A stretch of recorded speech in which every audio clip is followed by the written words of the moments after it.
সবাইকে স্বাগত জানাচ্ছি ভারতেশ্বরী হোমসের এই অনলাইন ক্লাসে। আমি আলমগীর হোসেন, প্রভাষক বাংলা, ভারতেশ্বরী হোমস। প্রিয় শিক্ষার্থী, তোমাদের সবাইকে স্বাগত জানাচ্ছি আজকের এই ক্লাসে। আজ আমরা নবম দশম শ্রেণীর বাংলা প্রথম পত্র অর্থাৎ বাংলা সাহিত্য পড়ব।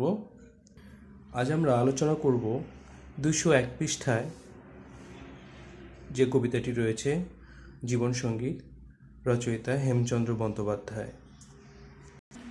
প্রিয় শিক্ষার্থী, এই কবিতাটি পড়া শেষে আমরা কবিতাটি আবৃত্তি করতে পারবো, এর মূল ভাব বলতে পারবো, জীবনের উদ্দেশ্য ও তাৎপর্য সম্পর্কে বলতে পারবো, সময়ানুবর্তিতা, দায়িত্ববোধ, কল্যাণ চিন্তা, মহৎ জীবনের অনুশীলন, ব্যক্তি ও সমাজ জীবনের সংকল্প এবং আমাদের আত্মবিশ্বাস সম্পর্কে জানতে পারবো।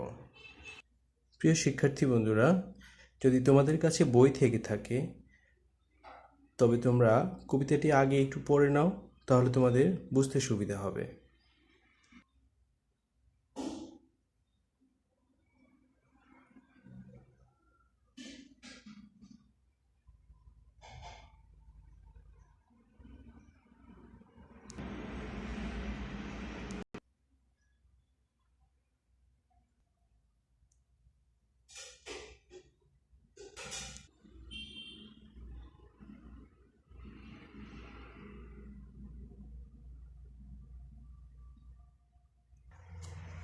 শিক্ষার্থী বন্ধুরা, আমরা ছবিতে যাকে দেখতে পাচ্ছি তিনি হচ্ছেন হেমচন্দ্র বন্দ্যোপাধ্যায়।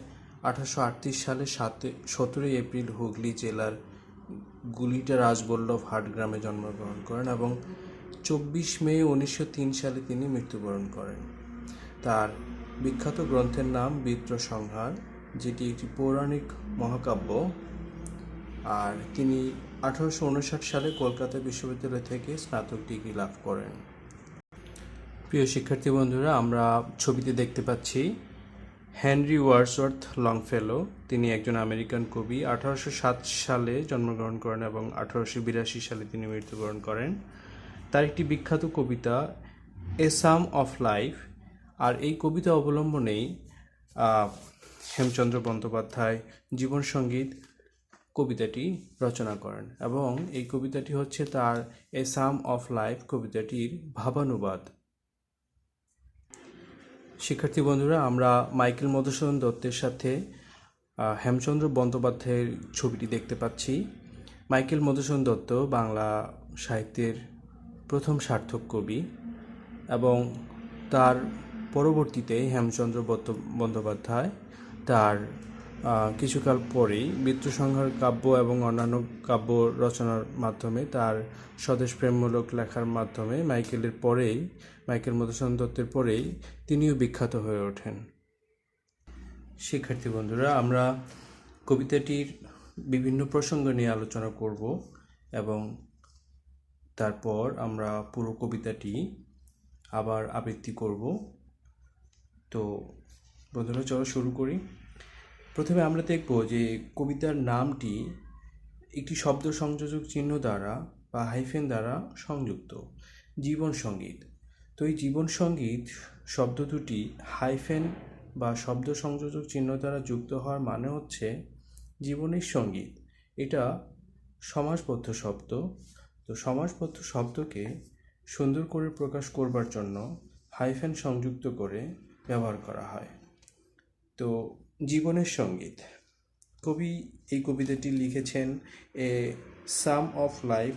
এই কবিতার ভাবানুবাদ বা এর যে অন্তর্নিহিত যে মূল ভাব সেটিকে অবলম্বন করে এর মানে হচ্ছে যে জীবনের যে চেতনা, জীবনের যে সুর, জীবনের যে পথ বা আমাদের বেঁচে থাকার যে মূল মন্ত্র, আমাদের ওয়ে অফ লাইফ বা আমাদের জীবনযাপনের বা আমাদের জীবন ধারণের জন্য যে কৌশল, সেই কৌশল অনুযায়ী আমাদের জীবনের কি করণীয় হবে সেই সম্পর্কে তিনি এই কবিতায় ব্যাখ্যা, বিশ্লেষণ এবং নানা উদাহরণ পরামর্শ আকারে আমাদেরকে দেখিয়েছেন।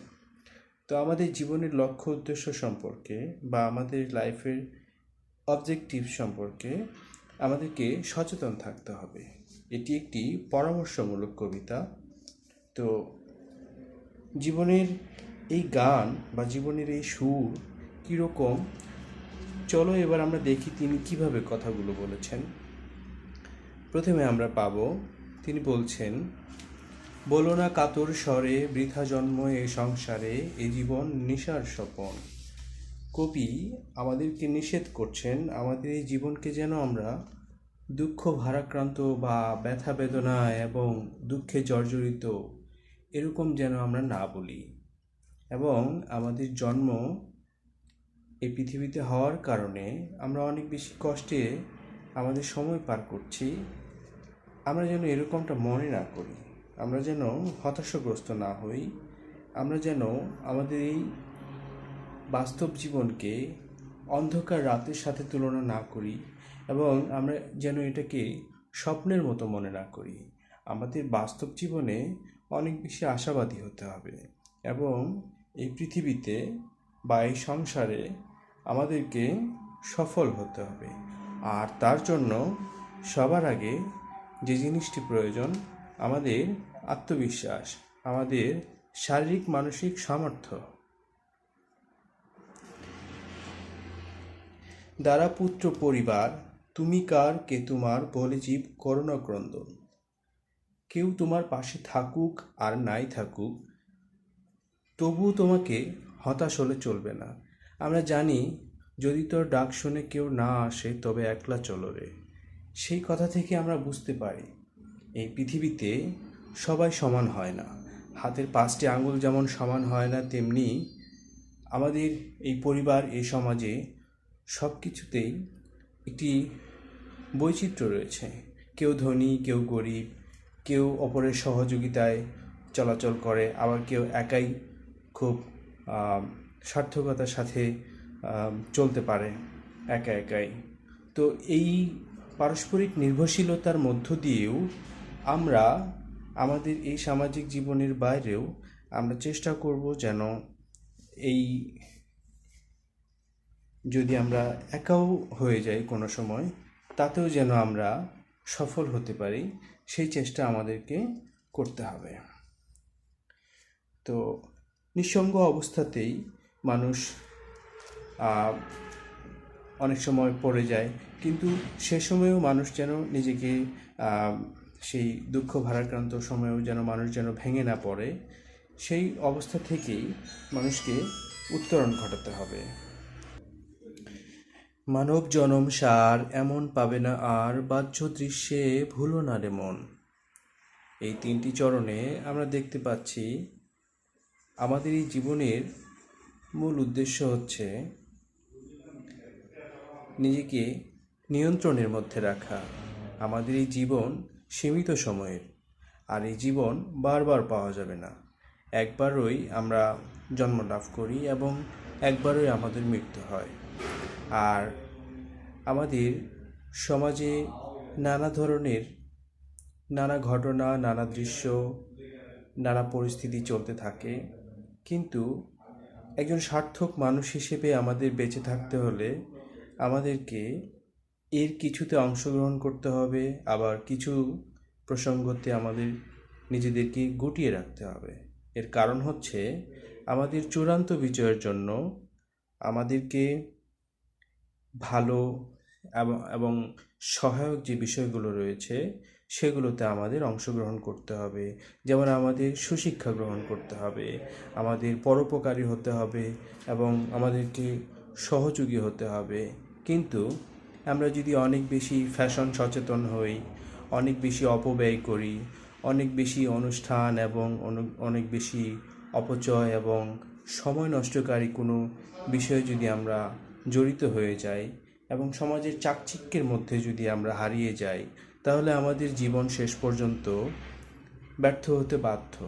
তাই কবি বলেছেন, বাহ্য দৃশ্যে ভুলো না রে মন।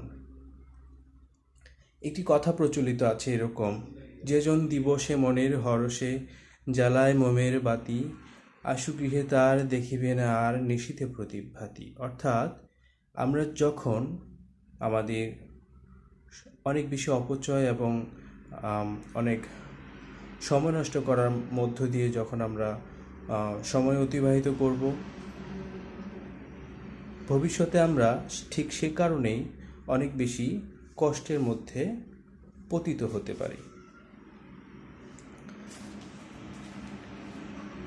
তো যে কারণেই কবি আমাদের চূড়ান্ত বিজয় এবং আমাদের জীবনকে সার্থক করে তোলবার জন্য অনেক চাকচিক্যময় জিনিসের প্রতি না তাকিয়ে আমাদের অন্তরের শৃঙ্খলা আবিষ্কার করে আমাদের বিবেক এবং আমাদের বুদ্ধিকে জাগ্রত করে সে অনুযায়ী আমাদের জীবনযাপন করার জন্য কবি নির্দেশ প্রদান করেছেন।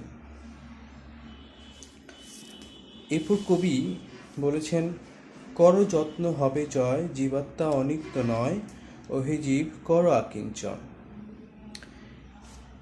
কর যত্ন হবে জয়, জীবাত্মা অনিত্য নয়, ওহে জীব কর আকিঞ্চন। আমরা জানি যে চেষ্টার মধ্য দিয়েই আমাদের যে কোনো সার্থকতা অর্জিত হয়, কিন্তু আমাদের এই জীবন অত্যন্ত সীমিত। এই জীবাত্মা এবং পরমাত্মা, জীবাত্মা হচ্ছিল এই মানব জীবনের বা যাদের জীবন রয়েছে তাদেরকে আমরা জীবাত্মা বলছি। অনিত্য নয় বলতে এখানে বোঝানো হচ্ছে যে অবিনশ্বর নয়, নশ্বর। তার মানে জীবাত্মার মৃত্যু রয়েছে। তাই আমাদের এই সীমিত জীবনে, সীমিত সময়ে আমাদেরকে চেষ্টার মধ্য দিয়ে আমাদেরকে সার্থকতা অর্জন করতে হবে। আর আমরা যদি তা না করি, আমরা যদি অলস বসে থাকি, আলস্যের শিকার হয়ে বসে থাকি, তাহলে আমাদের জীবনকে আমরা সার্থক করতে পারবো না। করোনা সুখের আশ, পরোনা দুঃখের ফাঁস, জীবনের উদ্দেশ্য তা নয়। এই তিনটি চরণের মধ্য দিয়ে আমরা এটুকু বুঝতে পারি, যদি আমরা বেশি সুখ সুখ করি, ঘুরে বেড়াই বা সুখ প্রত্যাশা করি, তাহলে সুখ এমনি এমনি আমাদের কাছে এসে ধরা দিবে না। কিন্তু তার ফলশ্রুতিতে আমরা এই বেশি সুখ চাওয়ার কারণে যদি আমরা অলস বসে থাকি, যদি আমরা কোনো কাজ না করি, অহেতুক যদি আমরা সুখের প্রত্যাশা করি, তাহলে আমাদের জীবন ব্যর্থ হবে এবং আমাদের জীবনে দুঃখ নেমে আসবে। তাই কবি বলেছেন, করোনা সুখের আশ, পরোনা দুঃখের ফাঁস, জীবনের উদ্দেশ্য তা নয়। কিন্তু আমরা যদি দুঃখের জন্য প্রস্তুতি গ্রহণ করি এবং দুঃখকে মোকাবেলা করার মধ্য দিয়ে যদি আমরা আমাদের জীবনকে এগিয়ে নিয়ে যাই, তাহলে আমাদের জীবনে সুখ আসবে এবং দুঃখের সময়কেও আমরা জয় করতে পারার কারণে আমাদের কোনো দুঃখ থাকবে না। তাই পরিশ্রম করার মধ্য দিয়েই জীবনের সার্থকতা নিহিত এবং সুখ দুঃখ সবসময় তা অত্যন্ত গুরুত্বপূর্ণ। তাই কবি বলেছেন, করোনা সুখের আশ, পরোনা দুঃখের ফাঁস। কিন্তু যদি আমরা দুঃখকে যদি আমরা মেনে নিয়ে যদি আমরা কাজ করতে পারি, তাহলে সুখ অবশ্যই অবশ্যই আমাদের কাছে এসে ধরা দেবে। এরপর, সংসারে সংসারী সাজো, কর নিত্য নিজ কাজ, ভবের উন্নতি যাতে হয়। সংসার এবং সংসারী, সংসার এখানে ঘর গৃহস্থলী যেরকম বোঝায়, ঠিক একইভাবে এই শব্দটি পৃথিবীকেও বোঝাচ্ছে।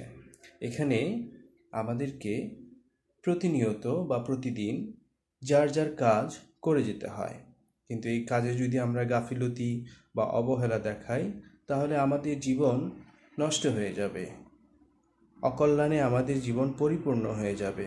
তাই নিজেদের দায়িত্ব ও কর্তব্য সঠিকভাবে নিয়মিতভাবে পালন করার মধ্য দিয়েই আমাদের উন্নতি ঘটতে থাকবে। কিন্তু অনিয়মিতভাবে যদি কোনো কাজ কেউ করে, তাহলে সে সমাজ বা সেই ব্যক্তির বা সেই রাষ্ট্রের উন্নতি সম্ভব নয়।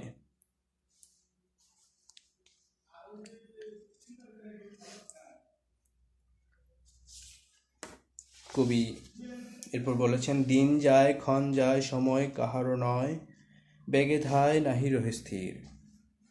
আমরা জানি যে সময় ও স্রোত কারোর জন্য অপেক্ষা করে না, এবং ইংরেজিতেও এরকম বলা হয়েছে যে time and tide wait for none. তো এই 3টি চরণের মাধ্যমে আমরা বুঝতে পারছি যে আমাদের এই সীমিত জীবনে আমরা প্রকৃতির অংশ হিসেবে প্রকৃতির অন্যান্য উপকরণের কাজ আমরা দেখতে পাই। সূর্য তার সময় মতো পূর্ব দিক থেকে ওঠে এবং পশ্চিম দিকে অস্ত যায়। আবার পাহাড় থেকে পানি বেয়ে নদীর মাধ্যমে সাগরে চলে যায় এবং নদীর একুল ভাঙে ওকুল গড়ে। তারপর নদীর পানি তার নিজের মতো করে আনমনে বয়ে যায়। তারপর বাতাস তার কাজ ঠিক মতোই করে যায়। সময় সকাল থেকে সন্ধ্যা হয়, রাত হয়, ভোর হয়, সবাই যার যার নিয়ম অনুযায়ী চলে। কিন্তু যারা এই পৃথিবীতে অলস বসে থাকবে, যারা তাদের সংসারে অলস বসে থাকবে, তাদের ব্যর্থতা গ্রাস করবে। তাই কবি বলেছেন, দিন যায় ক্ষণ যায় সময় কাহারও নয়, বেগে ধায় নাহি রহে স্থির। সহায় সম্পদ বল সকলে ঘোচায় কাল, আয়ু যেন শৈবালের নীল। এই পৃথিবীতে আমরা যত সম্পত্তি অর্জন করি না কেন তা একসময় নষ্ট হয়ে যায়। আমরা একসময় মৃত্যুবরণ করি, কিন্তু সম্পদ আমাদের সাথে যায় না। আর এই সীমিত জীবনে আমাদের এই বেঁচে থাকা, আমাদের এই জীবনকাল যেন ছোট্ট ঘাসের উপরে বা ছোট্ট শৈবালের উপরে বা ছোট্ট কোনো পাতার উপরে এক ফোঁটা পানির মতো। সংসারে সমরাঙ্গনে যুদ্ধ কর দৃঢ়পণে, ভয়ে ভীত হইও না মানব। পৃথিবীর এই বৈচিত্র্যপূর্ণ পরিস্থিতিতে আমাদেরকে নানা ধরনের প্রতিকূলতাকে মোকাবেলা করতে হবে, আমাদেরকে দৃঢ় প্রতিজ্ঞ হতে হবে, আমাদেরকে বিজয় লাভ করবার জন্য আমাদের চেষ্টা করতে হবে।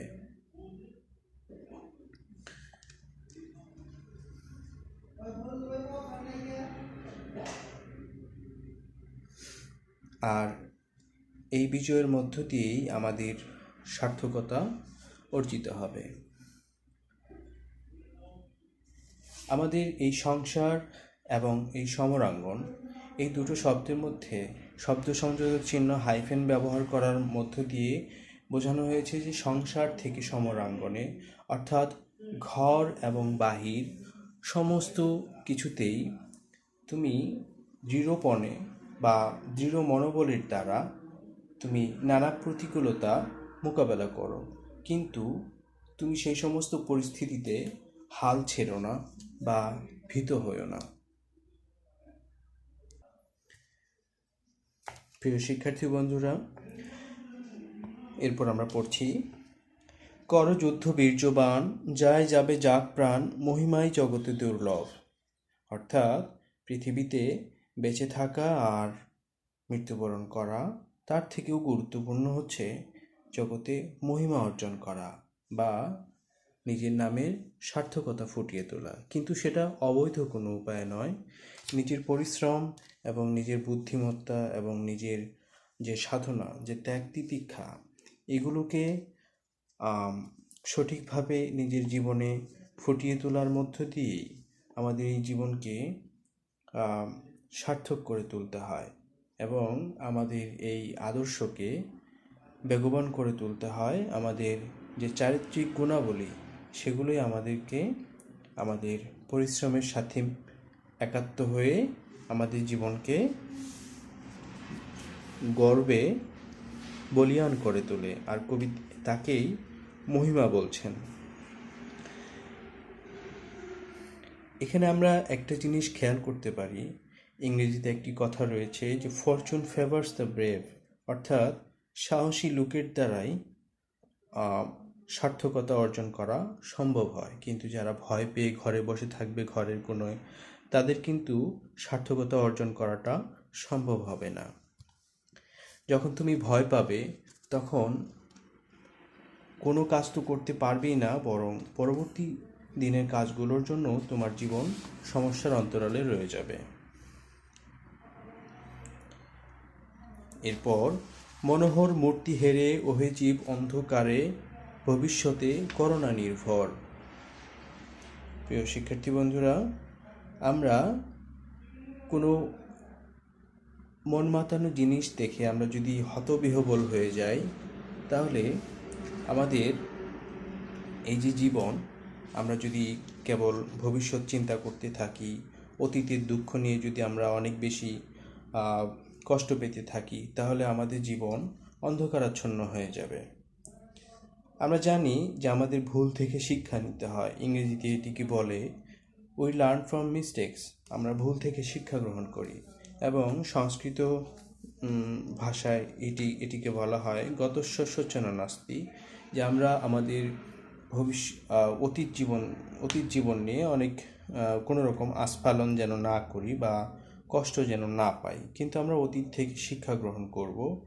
আর ভবিষ্যৎ জীবন কেমন হবে, সেই জীবন নির্ভর করে আমাদের বর্তমান সময়ের চিন্তার উপর। বর্তমান সময়ে যদি আমরা সঠিকভাবে চিন্তা করতে পারি, সঠিকভাবে কাজ করতে পারি, তাহলে আমাদের ভবিষ্যৎ জীবনও সুন্দর হবে।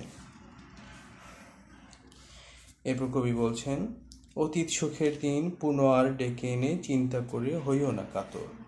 অর্থাৎ শুধু অতীত এবং ভবিষ্যতের কথা চিন্তা করলেই হবে না, বর্তমান সময়কে গুরুত্ব দিয়ে আমাদের সার্থকতা অর্জন করতে হবে।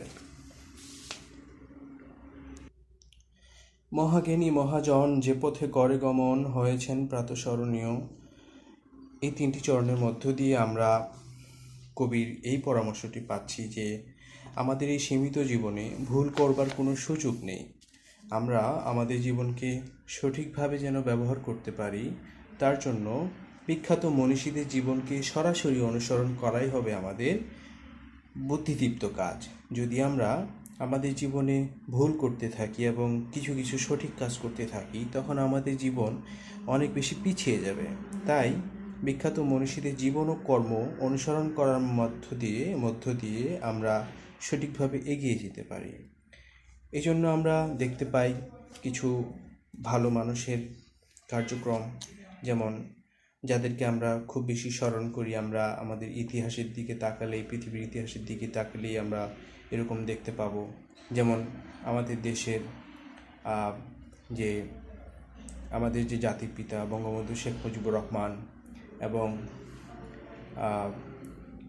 রবীন্দ্রনাথ ঠাকুর, তারপর শ্রী রণধর প্রসাদ সাহা, যিনি শিক্ষা বিস্তারে এবং দানবীর হিসেবে এই বাংলার বুকে অবিস্মরণীয় হয়ে আছেন, অনুকরণীয় হয়ে আছেন। এরকম একজন কল্যাণকামী ব্যক্তি এবং আমাদের জাতির স্বাধীনতার মহান পুরুষ বঙ্গবন্ধু শেখ মুজিবুর রহমানের জীবনের যে উৎসর্গ করার যে দৃষ্টান্ত, এগুলো আমাদেরকে সত্যি অনেক বেশি অনুপ্রাণিত করে। তো এই জন্যই কবি বলছেন যে মহান যে জ্ঞানী এবং মহান যে জন, মহান যে মানুষ, তারা যে পথে বা তারা যে উপায়ে কাজ করে গিয়েছেন, সেই উপায়ে আমরাও যেন কাজ করতে পারি, সেই আশাবাদ তিনি ব্যক্ত করেছেন। কবি আমাদেরকে সেই পথে পরিচালিত করার জন্য বলছেন, সেই পথ লক্ষ্য করে স্বীয় কীর্তি ধ্বজা ধরে আমরাও হব বরণীয়।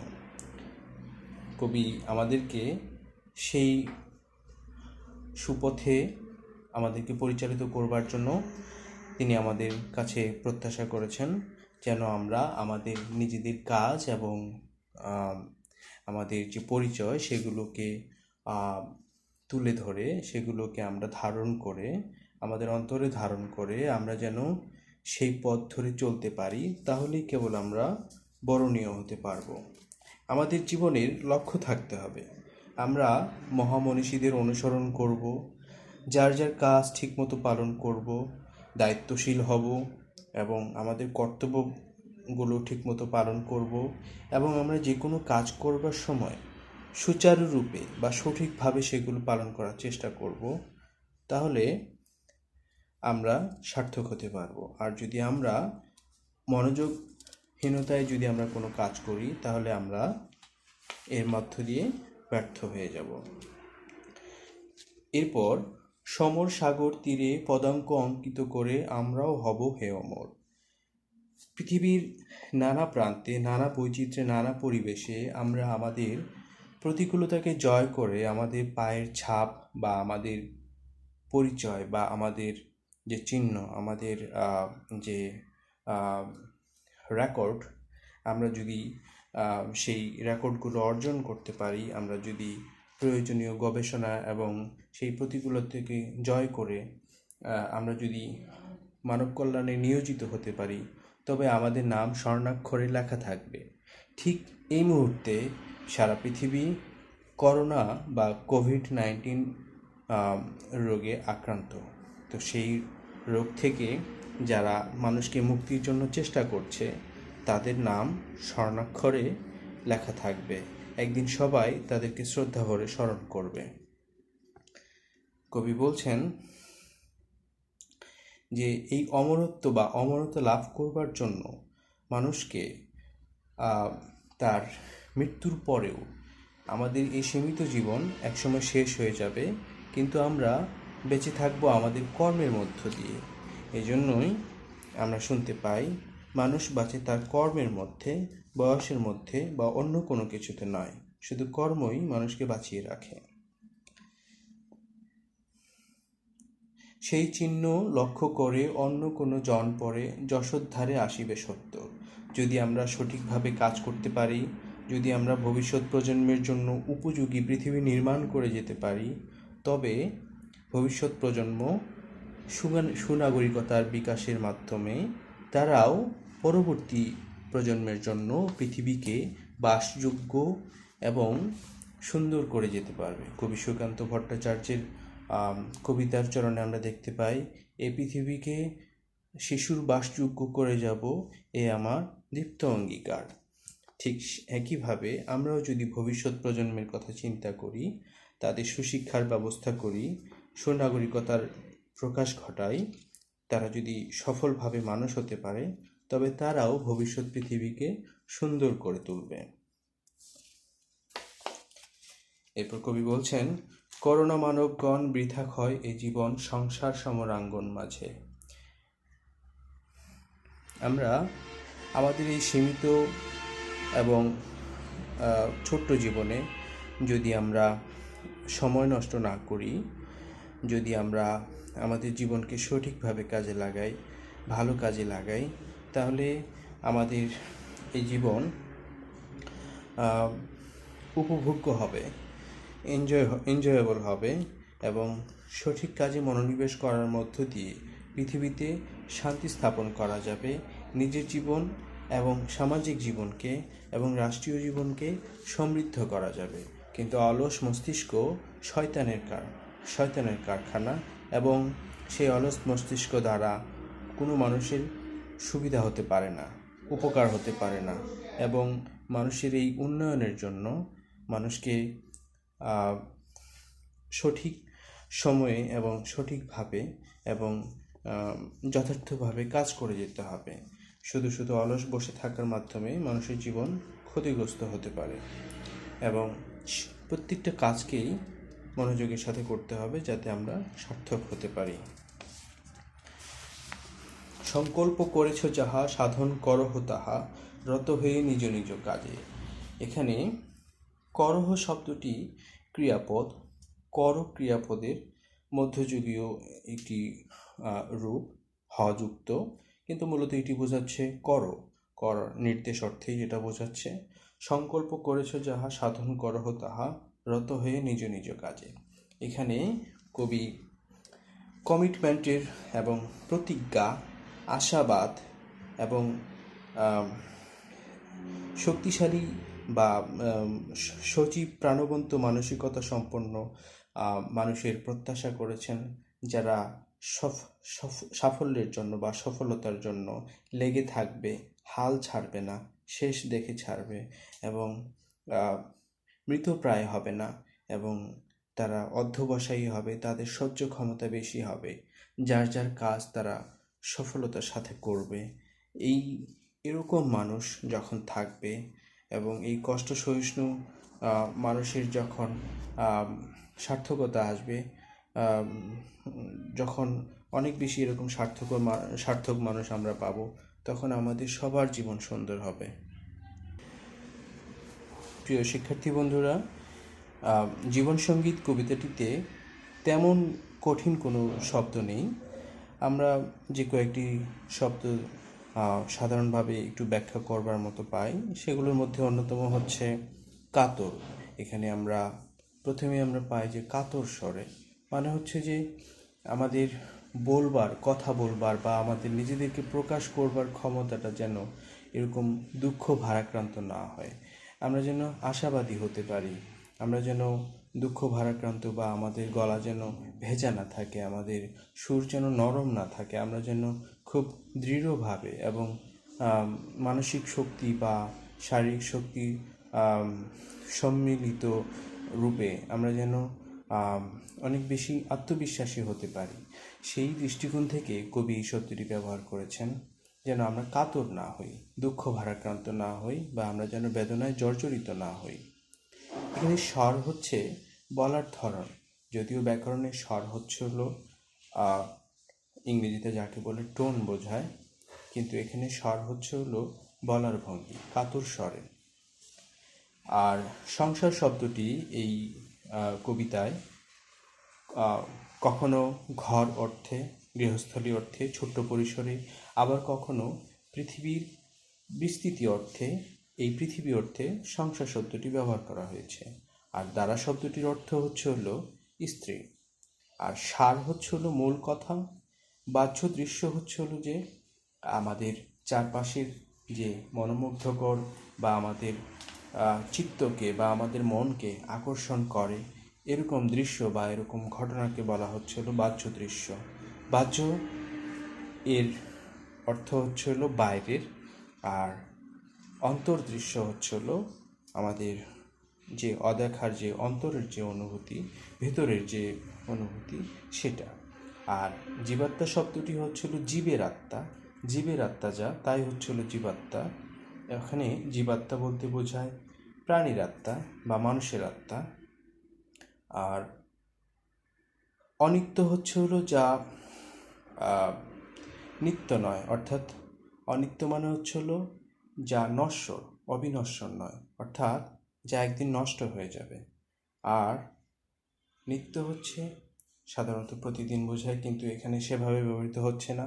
এখানে নিত্য আর অনিত্য এই দুটো শব্দের মাধ্যমে বোঝানো হচ্ছে যেটা টিকে থাকবে সেটা নিত্য, এবং যেটা টিকে থাকবে না সেটা অনিত্য, অর্থাৎ নশ্বর আর অবিনশ্বর। অর্থাৎ মানুষের জীবন নষ্ট হয়ে যাবে, তার মৃত্যুর মধ্যে দিয়ে তার জীবন শেষ হয়ে যাবে, তাই মানুষের জীবন অনিত্য। এখানে আশা শব্দটিকে সংক্ষেপে প্রকাশ করা হয়েছে আশ অর্থে। আর আকিঞ্চন শব্দটির অর্থ হচ্ছে চেষ্টা করা। ভব হচ্ছে হলো পৃথিবী বা হচ্ছে হলো ইহলোক। আর ধায় হচ্ছে ছুটে চলা। ঘোচায় হচ্ছে হলো কোনো কিছু মেটানো বা কোনো কিছু সমাধান করা। কাল হচ্ছে সময়ের প্রবাহ, কাল। আর নীর হচ্ছে পানি। সংসারে এবং শব্দ সংযোগ চিহ্ন দ্বারা যুক্ত করা হয়েছে সমরাঙ্গনে, অর্থাৎ সংসার থেকে সমরাঙ্গনে, সর্বত্র। এখানে সংসার থেকে সমরাঙ্গনে, সংসারে সমরাঙ্গনে মানে বোঝানো হচ্ছে পৃথিবীর সমস্ত জায়গায়, নানা প্রতিকূলতায়, নানা বৈচিত্র্যে। এরপর পণ, এটা খুবই সহজ একটি অর্থ। পণ হচ্ছে প্রমিস বা প্রতিজ্ঞা। বীর্যবান মানে হচ্ছিল শক্তিশালী বা আত্মপ্রত্যয়ী মানুষ, এবং দুর্লভ, যা সহজে পাওয়া যায় না তাই দুর্লভ। মহিমা মানে হচ্ছে হলো কীর্তি বা গর্ব বা সার্থকতা। মনোহর, মনকে হরণ করে যা, বা মনে আনন্দ সৃষ্টি করে যা, মনের এরকম সৌন্দর্য সৃষ্টি করে যা, তাই হচ্ছে মনোহর কোনো বস্তু বা সামগ্রী বা কোনো বিষয়। হেরে, এখানে হেরে মানে হেরে যাওয়া নয়, হেরে হচ্ছে এখানে কোনো কিছু দেখা, কোনো কিছু হেরিয়া বা কোনো কিছু হেরে, কোনো কিছু দেখে। আচ্ছা, এরপর এই কবিতায় অতীত, বর্তমান, ভবিষ্যতের প্রসঙ্গ রয়েছে। তো সেই প্রসঙ্গে আমাদেরকে বলতে হয় আমরা অতীত থেকে শিক্ষা নিব, বর্তমানে সুষ্ঠুভাবে কাজ করব, আর ভবিষ্যৎ এমনি এমনি তখন বাস্তব হয়ে যাবে। আর মহাজন, মহাজন হলো মহান যে জন তার সংক্ষিপ্ত রূপ মহাজন। এবং গমন, গমন হলো যে চলাচল করা বা সেই কোনো পথে যাওয়া আসা করা।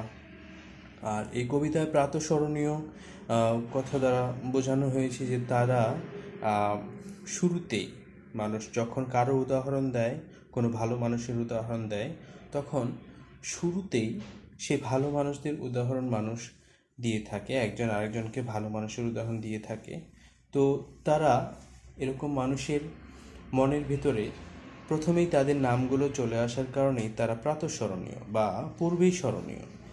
কীর্তি, কীর্তি হচ্ছে যে মানুষের যে কার্যক্রম, মানুষের যে কাজ, মানুষের যে গর্ব, সেগুলোর যে সুনাম, সেটাই হচ্ছে কীর্তি। আর ধ্বজা হলো পরিচয়বাহী বা পতাকাবাহী এরকম কিছু। আর সমর সাগর তীরে, অর্থাৎ যুদ্ধক্ষেত্র বা বিপদসংকুল সাগর এবং পৃথিবীর তীরে এরকম নানা বৈচিত্র্যপূর্ণ যে স্থান পৃথিবীতে রয়েছে, এর যে প্রতিকূলতা, সেগুলোকে বোঝানো হচ্ছে বৈচিত্র্যপূর্ণ। অর্থাৎ যেখানেই থাকুন না কেন বা যেখানেই আমরা থাকি না কেন, আমাদেরকে সব জায়গাতেই নির্ভীক থাকতে হবে এবং ভয় পেলে চলবে না। এবং প্রতিকূলতা জয় করবার জন্য এরকম যত বিপজ্জনক পরিবেশের সৃষ্টি হোক না কেন, আমাদেরকে নিজেদেরকে ঠিক রাখতে হবে। তারপর পদাঙ্ক, পদ হচ্ছে পা এবং অঙ্ক, এখানে চিহ্ন অর্থে পায়ের চিহ্ন ফেলা, কোথাও কোনো সার্থকতা অর্জন করার মধ্য দিয়ে আমরা সেখানে আমাদের পদচিহ্ন ফেলে আসি, এরকম বলা হয়। তার মানে কোথাও পায়ের চিহ্ন ফেলা অর্থে এখানে বলতে যাওয়া বোঝানো হচ্ছে আমাদের সার্থকতার চিহ্ন রেখে যাওয়া। আর যশ হলো খ্যাতি, এর সাথে যুক্ত হয়েছে উদ্ধার, দুটো শব্দ সন্ধির মাধ্যমে যশোদ্ধার হয়েছে। যশোদ্ধার হয়েছে যদি কখনো কোনো যশ বা খ্যাতি হারিয়ে যায়, সেই খ্যাতিকে উদ্ধার করবার জন্য যে প্রচেষ্টা, সেটাই হলো যশোদ্ধার। এরপর করহ আমরা আগেই ব্যাখ্যা করেছি, কর ক্রিয়াপদের প্রাচীন মধ্যযুগীয় রূপ। এবং সাধন হলো কোনো কিছু সমাধান করা বা চেষ্টা করা, সমাধান করা। আর রত হলো কোনো কাজে নিয়োজিত থাকা, কোনো কাজ চলমান রাখা। এবং সংকল্প হলো প্রতিজ্ঞা। প্রিয় শিক্ষার্থী বন্ধুরা, আমাদের পড়াশোনার প্রয়োজনীয় মান অর্জনের জন্য আমাদের ইচ্ছাশক্তির তীব্রতা থাকতে হবে এবং আমরা যত বেশি আত্মপ্রচেষ্টা করব, নিজেরা চেষ্টা করব, তত আমাদের দক্ষতা বেড়ে যাবে। আর পড়াশোনাকে ভালোবেসে পড়াশোনা করতে হবে, তাহলে অল্প পরিশ্রমে অনেক বেশি আমরা সার্থকতা পাবো। আর আমাদের মনোযোগ যত বেশি থাকবে, তত আমাদের সুবিধা হবে, তত ভালো আমরা অর্জন করতে পারবো। আর আমরা যে কোনো পাঠ শেষে আমরা নিজে নিজে জ্ঞান এবং অনুধাবনমূলক এরকম প্রশ্ন এবং উত্তর তৈরি করে নিজেরা জানার চেষ্টা করব। এবং আমাদের এরকম প্রশ্ন এবং উত্তর তৈরির সংখ্যা যত বেশি হবে, তত আমরা সার্থক হতে পারব। আর আমাদের সেই অনুযায়ী পড়ার যে বিষয় ছিল, সেই বিষয় বা আমাদের পড়ার যে বিষয় থাকে, এই সবগুলো মিলিয়ে আমরা প্রাসঙ্গিকভাবে আমরা যদি সমাজের বাস্তব উদাহরণ বা দৈনন্দিন জীবনের কোনো ঘটনা বা সমাজে বা চলতি সময়ে যে ঘটনাগুলো থাকে, সেগুলো থেকে যদি আমরা আমাদের চোখ কান খোলা রাখি, তাহলে আমরা অনেকগুলো এরকম সৃজনশীল উদ্দীপক বা বাস্তব ঘটনা থেকে আমরা আমাদের জ্ঞান অর্জন করতে পারবো, যেগুলোর মধ্য দিয়ে আমরা সফল হতে পারবো। আমাদের পরীক্ষায় ভালো ফলাফল করবার জন্য একটি বই অনেকবার পড়বার প্রয়োজন রয়েছে। আমরা যত বেশি পড়বো, তত আমাদের সুবিধা হবে, তত ভালো ফলাফল আমরা করতে পারবো। আর আমরা আমাদের এই বাস্তবতার নিরিখে আমরা এই করোনার সময়ে আমরা অনেক বেশি সচেতন থাকার চেষ্টা করব, পরিচ্ছন্ন থাকবো, স্বাস্থ্যবিধি মেনে চলবো, ঘরে থাকবো এবং ঘরে বা যেখানেই থাকি না কেন আমরা একজনের থেকে আরেকজনের নিরাপদ দূরত্ব মেনে চলার চেষ্টা করব। আর এই রোগটা যেহেতু মুখ এবং হাতের মধ্য দিয়ে ছড়ায়, এই জন্য আমরা চেষ্টা করব যে আমরা কিছু সময় পর পর হাত ধোয়ার জন্য, এবং আমরা যদি অসুস্থ হয়ে যাই তাহলে চেষ্টা করব তার চিকিৎসা নিতে, এবং কোনো রোগ হতে না দেওয়া এখন সব থেকে বুদ্ধিমানের কাজ হবে। প্রিয় শিক্ষার্থীরা, তোমরা আবার বিদ্যালয়ে এবং শিক্ষা প্রতিষ্ঠানে ফিরে আসতে পারো, বা আমরাও যেন ফিরতে পারি সেই প্রচেষ্টা আমাদের সবার থাকবে। সবশেষে আমি এই কবিতাটির আবৃত্তির মধ্য দিয়ে এই আজকের এই পাঠ শেষ করব। প্রিয় শিক্ষার্থী বন্ধুরা, আমরা জানি যে আমাদের যে কোনো কবিতা পড়বার সময় আমাদের প্রথম প্রচেষ্টাটাই থাকে হচ্ছিল যে সুন্দর করে আবৃত্তি করতে পারা। তো চলো আমরা আরেকবার পড়ি। জীবন সঙ্গীত, রচয়িতা হেমচন্দ্র বন্দ্যোপাধ্যায়। বলো না কাতর স্বরে বৃথা জন্ম এই সংসারে, এ জীবন নিশার স্বপন, দ্বারা পুত্র পরিবার, তুমি কার কে তোমার, বলে জীব করোনা ক্রন্দন। মানব জনম সার এমন পাবে না আর, বাহ্য দৃশ্যে ভুলো না রে মন। কর যত্ন হবে জয়, জীবাত্মা অনিত্য নয়, ওহে জীব করো আকিঞ্চন। করোনা সুখের আশ, করোনা দুঃখের ফাঁস, জীবনের উদ্দেশ্য তা নয়। সংসারে সংসারে সাজো, করো নিত্য নিজ কাজ, ভবের উন্নতি যাতে হয়। দিন যায় ক্ষণ যায়, সময় কাহারও নয়, বেগে ধায় নাহি রহে স্থির। সহায় সম্পদ বলো সকলই ঘোচায় কাল, আয়ু যেন শৈবালের নীর। সংসারে সমরাঙ্গনে যুদ্ধ কর দৃঢ়পণে, ভয়ে ভীত হইও না মানব।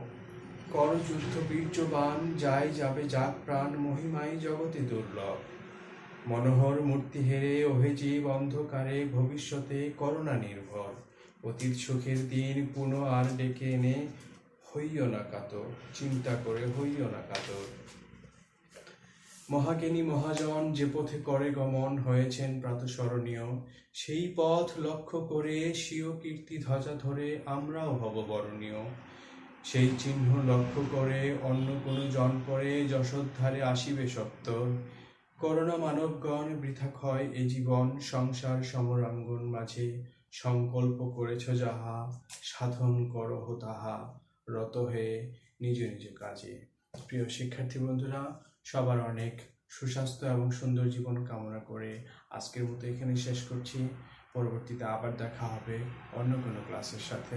সবাই ভালো থাকবেন। আসসালামু আলাইকুম।